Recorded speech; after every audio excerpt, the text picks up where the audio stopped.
Barandiararen itzala ikusten dugu oraino ere hemen Saran. Gipuzkoarraren oroitzapena bizi-bizia da Lapurdiko herriuntan.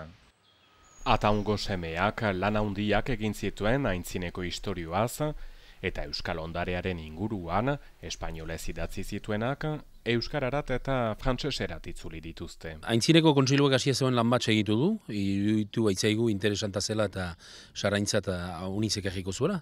Sarako etxe eta leze eta mendi eta guzien xehetasun guzia badie behar nortan, Jose Maria Miguel Barandiarenek lan gaitzaina zuen. Ekipan lan indu, gubiluak, dena nahi dute jakin, bere aita nor zen, bere aitatxi nor zen, bere aita zel lan egiten zuten, da nola bizi ziren, eta liburu hortan hori agertzen da azkenian. Eneiduriko liburu horrek duen interesa da zehaztasuna.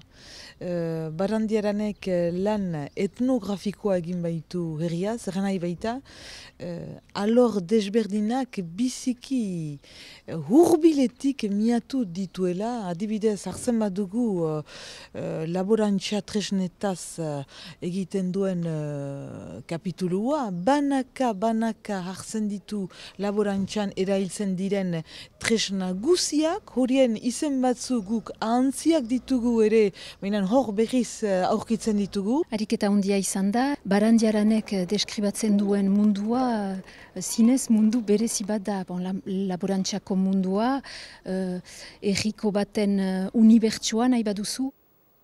Lapurdiko xoko ontako iz berezia zuek badie, ez diana behar baitezpa bertzetan aipatzen, eta penazien galtzia.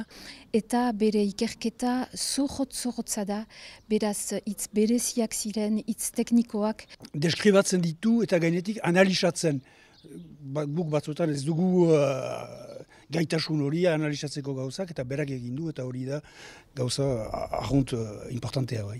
Liburu horrek meharlitake herriko etxe guzieteratik gori, zeren eta herri bakoitzak, udalerri bakoitzak egin behar luke holako lan bat, biziki baliosa baita. Eta liburu hauek erakutsiko dituzte hemen, Bazko astelenez ospatuko den Sarako idazleen biltzarrean.